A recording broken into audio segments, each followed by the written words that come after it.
Last 8 years ಇಂದ ಬರ್ತಾ ಇದ್ದೀನಿ ಅಮ್ಮನವ್ರ ಹತ್ರ. ಬೇಡಿಲ್ಲ ಅಂತಾನೆ ಏನು ಇಲ್ಲ, ಪ್ರತಿಯೊಂದನ್ನು ಬೇಡಿದ್ದೀನಿ. ಪ್ರತಿಯೊಂದರಲ್ಲೂ ನನಗೆ ಕೈ ಹಿಡ್ದಿದ್ದಾರೆ ಅಮ್ಮನವರು. ಬ್ಯಾಂಗ್ಳೂರಲ್ಲಿ ಇದ್ದೆ ನಾನು 100% ಅಮ್ಮನ ಸ್ಥಾನಕ್ಕೆ ಬಂದೇ ಬರ್ತೀನಿ. ಒಂಥರ ಬ್ಲೆಸ್ಡ್ ಫೀಲಿಂಗ್ ಅನ್ಸುತ್ತೆ. ತುಂಬಾ ಸಹಾಯ ಮಾಡಿದ್ದಾರೆ ಅಮ್ಮನವರು. ಪ್ರತಿ ಶುಕ್ರವಾರನೂ ಒಂದು ಹಬ್ಬದ ವಾತಾವರಣ ಇರುತ್ತೆ ಇಲ್ಲಿ ಈ ದೇವಸ್ಥಾನದಲ್ಲಿ. ನೆನಪಿರೋ ಹಾಗೆ ನಾವು ಒಂದು 10 ವರ್ಷದಿಂದ ಈ ದೇವಸ್ಥಾನಕ್ಕೆ ಬರ್ತಾ ಇದೀವಿ. ಅದೇ ತರ ಈ ತಾಯಿ ಎಲ್ಲಾದ್ರಲ್ಲೂ ಮಾಡಿಕೊಟ್ಟಿದ್ದಾರೆ, ನಡೆಸ್ಕೊಟ್ಟಿದ್ದಾರೆ. ಅದರಲ್ಲಿ ಎರಡನೇ ಮಾತೇ ಇಲ್ಲ.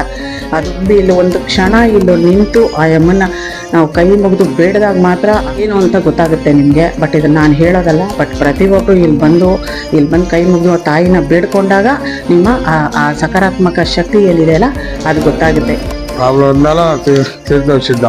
ಸ್ವಲ್ಪ ಕಷ್ಟ ಆಯ್ತು, ಅದಕ್ಕೋಸ್ಕರ ಇಲ್ಲಿ ಬೇಡ್ಕೊಂಡೆ ಬಂದು ಅವಾಗ ಚೆನ್ನಾಗಾಯ್ತು. ಇವಾಗ ಯಾವಾಗ ಬರ್ತಾ ಇರ್ತೀವಿ, ಬಂದಿಲ್ಲ ಅಂದ್ರೆ ನಮ್ಗೆ ನೆಮ್ಮದಿ ಇರಲ್ಲ. நம்மளால முடியலன்னா கூட அந்த தாயாரு நம்மளுக்கு வந்து நம்ம கூட இருக்கிற மாதிரி